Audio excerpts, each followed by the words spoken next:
So I did something that I've wanted to do for a while today, and I look a little bit tired because I am. And I've been seeing these commercials. I was on a diet a couple of months ago. I was on a keto diet. Actually, I finished about a month ago. Anyways, I kept seeing these commercials. I don't know how many of you guys could relate to this, but whenever you're on a diet, you see all these commercials and you want to eat like everything while you're dieting. And for me, it's funny. I was on YouTube and there's this guy I found, Strictly Dumpling is his name. His name is Mikey Chen or Mike Chen, and he has millions of followers. And while I was on my diet, I was just watching this and somewhat torturing myself doing this. But anyways, I had the Burger King Chick King today, CH and then King chicken sandwich, and it was great.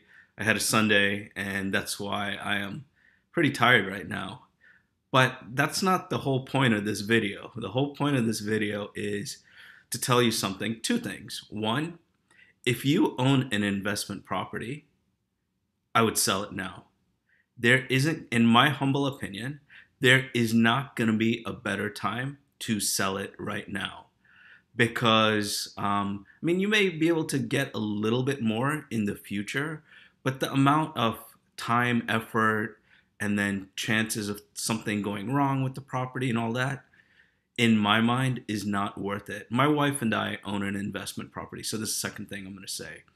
And, I was looking at the average time of home ownership, and if you really want to get mixed advice, like a lot of times you get in real estate, if you go on Zillow, Trulia, Redfin, someone's website, their personal website, and you try and guess a value, and then you look at the property appraisers' records on their valuation.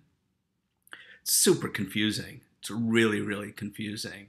And, it's just hard to get the right information. So this question I asked, went on Google, and I put average home ownership time.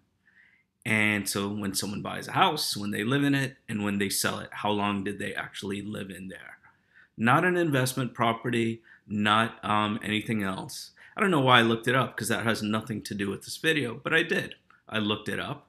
And with that said, I found one site said if you go to Redfin, it's 13 years. So the Wall Street Journal quoted in 2020, the average time of home ownership is 13 years, slightly more than it was in the past. Then I went to this other website, and it sounded like the website looked legit. Everything looked great. It said like 8 years. Then I went to another one, all reputable websites. Another one was 9 years. And so the bottom line is with the real estate stats, they don't mean a whole lot. It's sort of tough. It makes it a lot easier when you're in the field. And I'm not saying this if you're not an agent, like as an owner, because you probably can't relate to it. But if you're selling your house or you're trying to get an idea of values or whatever you're trying to get, the best way, besides doing your research, is to ask someone on the field what's going on. And as an agent in the field, looking at how quickly properties are selling and the lack of inventory and everything else I discuss in my videos, my wife and I are putting our investment property on the market. And I'm going to share with you some of it. And the good thing is, I guess I looked up that home ownership journey to get an idea how often someone buys and sells a home.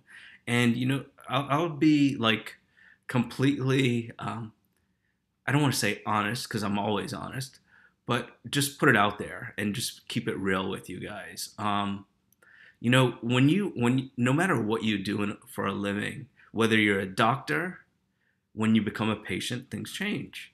If you're a lawyer and you're getting sued, things change. When you're a real estate agent and you become a seller or a buyer, things change. We become consumers. And that's okay because, that's how most people are wired. And I got to tell you this, and I'm so happy, first of all, that my wife and I, Rushmi, are going through this journey of selling our investment place. We've had a long, long time. There were tenants in it. They just moved out. And it was like, based on everything I'm seeing while I'm on the ground level, I guess, and Jade and Will and the rest of the team and all my friends throughout Miami, throughout South Florida, and also throughout the nation. I'm getting such a strong feeling that now is definitely the right time to ask, you know. And the reason I say investment properties and not like if it's your personal residence, if it's your personal residence, it only makes sense for you if it feels like it's the right time. If there's a reason why you're moving. If because most people when they live in their homes, they don't live there for financial reasons. They live there for emotional reasons. Because if that wasn't the case, if it was just financial reasons, everyone would probably have a much less expensive home than they have, or they would rent for much less than they do. So it's not financial typically. It's emotional. So as far as selling your home, if it's your home that you actually live in, if there are better options for you and it feels right, then do it. If not, do not do it. You know, I do videos on telling you guys do not buy a home. Do not you know, I try and keep it, like I keep saying, keep it real with you, because I want you to have like an advocate in the industry. I want you to feel like you have a friend or a family member here that's going to tell you the truth and not care if you ever do business with me or our team. It doesn't matter. We feel like if we and I don't want to say this in a demeaning way, but if we educate you, um, hopefully it makes things a whole lot easier, because buying a house or selling a house is super stressful for everyone involved, and including kids, family, adults, elders, just everyone, coworkers, and all that. So my wife and I, like I said, keep saying my wife, but you know what? I love her, so I really like saying my wife. Anyways, we are putting our place on the market, and you know, I'm a consumer now. I'm not a real estate agent, even though I'm a real estate agent, even though it's listed through Compass, even though all of that. And you know what? You know, sometimes we people ask for discounts and all that, but I'll tell you this: I have my property listed on Compass. I am not getting any benefits. Compass allows it, but no. I feel like I should pay my fair share, and I want to feel like I'm a consumer throughout this process. I'm giving the same commission that we normally give, and I'm sharing. You know, I'm getting what I normally make on a regular deal, and that's cool because I want to go through the whole experience. So I'm going to share with you the screen of the home, and it's a townhome. It's nothing super expensive. So this is a property. It's in Kendall. So for you that know Miami, you know where Kendall is. It's West Kendall. If you don't know Miami, it's just a place in Kendall. I would say the average, it's like a middle, I guess, income area. You know, all normal jobs, teachers, firefighters, policemen, people, some lawyers, some doctors, just a combination of different jobs. So this is the property. Um, and I just want to show you too, I treat every property, whether it's mine, less expensive than mine, or more expensive than mine, we do the same thing because we found out it works. So with this property, and you know, honestly, I'm a little anxious about it. You know, we put it on the market not that long ago. We've had some showings, and just like every other seller in this market, it makes sense. It makes sense to ask for more than the market value in an appreciating market. Not a crazy amount above, but so like I'll give you an example. Um, this is in a development. It's called Kendall Village. Kendall Village is has 87 townhomes. They are typically 3 bedroom, 2.5 bath with a garage. Some are four bedroom, 2.5 bath with a garage. Small community, has a swimming pool, has a little clubhouse area, and the walkability is nice. There are a few other things that are pretty good about it. But with that said, the last one that sold, and it was a little bit different unit, but it was close enough, and it sold a couple months ago for 390. So also before I put it on the market, I looked and I saw like I wanted to see if there, because the inventory is so tight, sometimes it's hard to get like comparable properties that are under contract or selling. But I was lucky. I was able to find one exactly like mine, meaning exact square footage, bedrooms, baths, and all that. And it was for, actually, I'm sorry, my mistake. Mine is 1,600. Ours is 1,690 square feet. And the other one was 1,743. So it was 53 square feet different than ours. And so, but that property was on the market and it's pending. It was on the market for 425 and it has a pending contract on it. So ours is a little bit smaller, like I said. So we put it on the market for 415. There was one that sold for 390, like I mentioned. This one, the other one is pending at 425. When it's pending, we don't know what it's going to sell for until it closes. And it's supposed to close in like the end of next month. And today is, what is it, the 30th? The 30th of June. And with that said, I don't know like what it's going to sell for. So um, so I'm sort of guessing it sold for close to that, but I'm not sure. I tried contacting the agent just to get a hint, but the agent never called me back, which is it's fine. The sad part is I pretended I was a consumer. I didn't pretend. I just asked. I didn't say I was a realtor. And it's sad, when agents don't pick up their phone and call a person that seems interested in a property that could be owned by their client. But whatever. Anyways, so this property, it was, we put it on the market for 415, and just like with every deal that we have, we make sure we have as good copy as we can to make it emotional for the person. So let me go back a step. If you are a buyer right now, not a seller, but a buyer, the typical scenario that most buyers have in common that they've gone through is that they've probably put in 5 or 6 or 10 offers on properties, didn't get accepted. They may have seen a property like second or third day after it was listed, and then they found out it wasn't, an offer was accepted, or the agent never got back, just like I mentioned. And so they're used to getting disappointed, and they're used to looking and looking and looking and waiting and hoping the time is finally right. And so they have to go through that. So in this case, the copy was, this time is finally the right time to try and like emotionally get that buyer who's so you know distressed is maybe a too strong word, but sometimes it's the truth, distressed about the emotions that they're going through, because it's tough when you keep looking at properties for hours and hours and hours and it doesn't work out. So this is what we wrote: this time is finally the right time. You actually have a shot at getting a home that really works for you, and you aren't too late. All the disappointments of the past with this crazy real estate market are over. You found this perfect place and you didn't hesitate, and soon you will get to enjoy it. Hashtag happily ever after.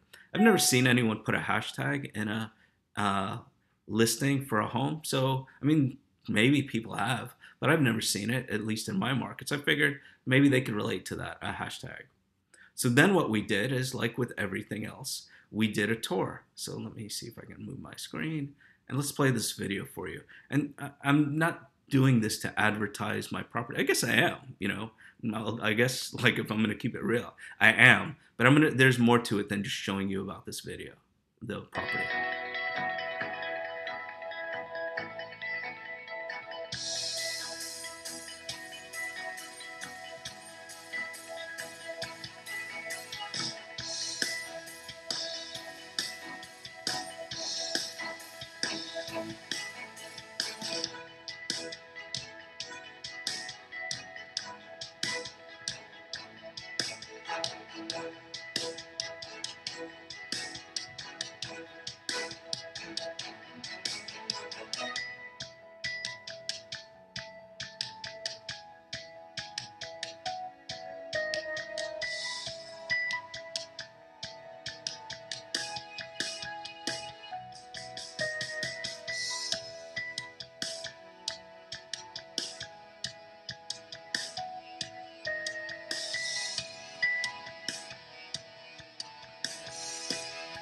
Okay, so you get the idea.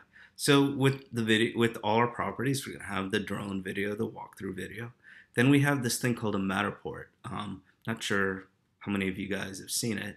I don't know if you or someone you know, a lot of times it's kids, have these virtual reality glasses. These, they're called VR glasses that you put on your face, and it seems like you're actually there. Facebook owns a product called the Oculus. I don't know if it's called the Oculus or just Oculus, and they do commercials on TV on it. It's really, really cool virtual reality. So in this case, the person, if they have the glasses, they're different, just like anything, like shoes or anything else. There are multiple different prices for these VR glasses. You could get them for like $5, or you could spend like $500. It just depends. And what you do is you take your phone and you play this, and I'll show you how to do it. So I'm going to click it. So if you have VR glasses, you'd press this. View in VR, it tells you they recommend this Oculus, just what I was talking about, and then you put it there. But if you don't have it, and so you can make this full screen, you can share this. So what you do is this is how I like to do it. You can either go room by room and walk and stuff, or you could just make it do it yourself. And so I just press this play. This is to give you an idea. I'm not going to go over everything. So the first thing it does is, like, it did a 3D floor plan, and now it's like walking you through the house like you're there.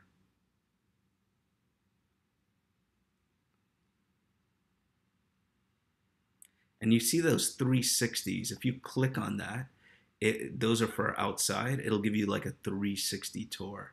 A little bit different, and you can control these things. You can move the arrows up and down, like, and you can get it to like show the ceiling, more of the floor. But anyways, that's a Matterport tour. And what you'll see is, like, if the person is doing this tour and they don't do a good job, you won't be able to play it like this. You'll have to go from room to room to room, which sort of sucks. Okay, so that's your floor plan. You can do multiple things. So let me see what else I can show you. Does the floor, you can do the first floor. You can make it bigger. And then, depending on how big your screen is, you'll see how big it is. Then you have this, you have these 360 tours, and you can just like move around, stuff like that. We didn't get the people in to do the backyard yet, but they will. Okay, so let's go back. We can do this other floor plan. This is sort of cool. Floor plan, all these things, and this dollhouse thing is really cool. So you can do, let's make it bigger. So you can look at the first floor, second floor. See that? You have the first floor. You can see it from up top. You can see the stairs, all that stuff. Pretty cool stuff. Let's get out of here. Show you what else we do. Obviously we're going to have the images of the property. Going fast. I'll leave a link to the property in case the small chance you're interested in it. Then a floor plan. So all these things that are done cost money. Getting the floor plan is about $300. Doing the Matterport, it depends on the property. If you do it the right way, in this case, this was like $350. Photos were like $350, and the video was $750. But a lot of times the video is like $1,000, $1,500. We've done videos that were $10,000. The floor plan, it depends how big it is. Sometimes it could be, the floor plan could be, it could cost, I don't know, I've done one for $900. Excuse me. The images, I've done photos for like $500 or more. Just depends. But they're all gonna look good. These are like, it's for $415,000 home, and we're still spending the money. Granted, it is my investment property, but if you see all our listings, we're gonna do the same thing. Then we give you an overview of the area, and then we have this video of Miami. I'll do like 30 seconds of it.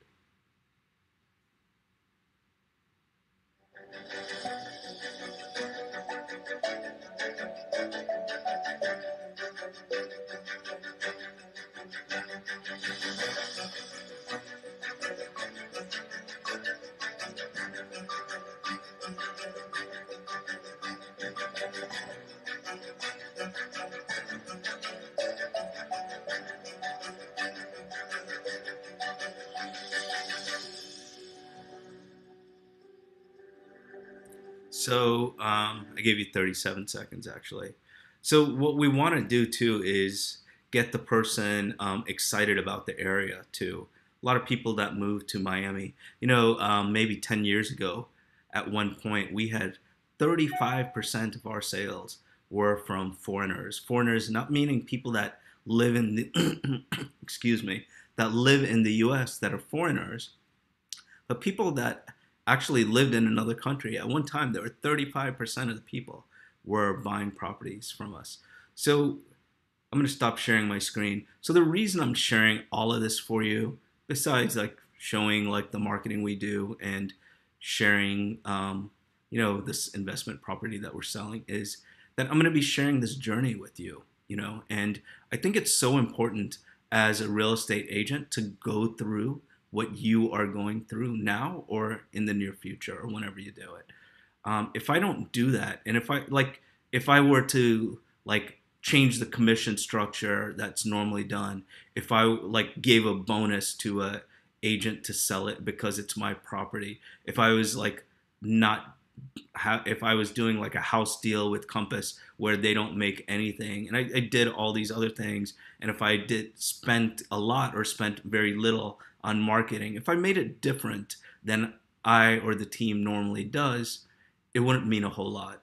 But I'm doing this journey and I'm glad I'm doing it because, whenever I know, like when I get a notification on my phone when someone is showing the property, because it has a lockbox on it. It's a gated community, but it has a lockbox on it, and I get a notification when an agent is showing it because it's vacant. I know I get like, I don't know, I get not anxious but excited. And then if they go and it doesn't sell and I didn't get an offer, I'm like, what should I do? And the second day, the first weekend, I got two offers on the property at full price. One was actually full price, and the second one was more. But and I was about to sign, and I was a consumer then. But then I realized I'm a professional real estate agent. I've been doing this 17 plus years, and I looked at the contracts, and I was like, okay, well that first person's putting 10% down. The other person actually is putting 10% down too. We're asking over the appraised value, which I guess because the last one was around 390, and the appraisal will probably take place within the first 2 weeks, and that new one that's pending at 425 will probably not close until next month, the end of next month. So when they do the appraisal, what's going to happen is that buyer is going to be disappointed that the house didn't appraise for the agreed upon sale price, which is like probably most of the situations in this market has to be like at least 50% or more. And so what that would do is if I just accepted that offer at the asking or above asking price, when I say was above asking, we didn't even get to like going back and forth with the negotiations too much because I said, if they can't pay over the appraised value, I wouldn't recommend doing the deal because that's what's going to happen. I don't want someone to look at the house, get excited about it because they both told me that the buyers were both excited about it. I mean, I'm not saying that because the townhouse is nice or it's not nice. It was a nice house to them, and from that they were excited about it. And I didn't want anyone to be excited about a place and then think about how they're going to put furniture in it, go to sleep, think about it, and have this thing like for a couple of weeks where they actually think they're buying it, talk to their friends and think about furniture, just all the emotional things that we do that make us happy, when we're in Target. And then we'll look at stuff, oh, in the new place, what am I going to get? Or am I going to get this? Or when you're going online or looking at flooring or whatever you're doing, changing the kitchen, whatever you're doing. I don't want anyone to go through those emotions if it's not going to work out. I'm not an appraiser, but done this long enough to know that there's no chance it's going to appraise at that number. So anyways, I'm going to share my journey continuing as I go through this transaction, and I'll share all my thoughts with you. And I guarantee you, I'll probably make mistakes, and I will share those mistakes because I am very, very far from perfect. And I'm glad I'm going to learn from this because it's going to do two things. It's going to teach me, it's going to teach you guys and all my other clients or potential clients in the future. So thanks so much for watching. If you want to share your journey, if there's ever a topic that you want me to go over, please let me know. And the last thing, there's two last things. Can you have two last things? Maybe, maybe not. So the second to last thing, that's probably better, is make sure if you like chicken and you eat chicken and you want a good chicken sandwich, get the spicy Chick King from BK. It was pretty good, but have some time set aside where you can probably go into a food coma after that. And the last thing is, thanks so much for watching our content. If you like the content that we share with you, please subscribe to the channel if you haven't done so. And if you haven't hit that notification bell, please do so because that'll alert you the moment we release a new video. And if you know anyone that could help, that could be helped by our content, please share it with them because, you know, one of the things, it's sort of like one of the things that is sort of cool in humans, not that I know anything else besides being a human, but one of the cool things about human nature is that we all like to share who we know that do things well. I'm not saying that I do things good, bad, or exceptional, or whatever. That'll be your decision. But if you hear something and you think you've learned something, it's always nice when you can share that information. Because, like, I guarantee you, if you're ever at like a dinner or wherever you are, you're with someone, and they say, "Do you know a good doctor? Do you know a good lawyer? Or do you know a good real estate agent? Or do you know a good handyman?" Or whatever it is.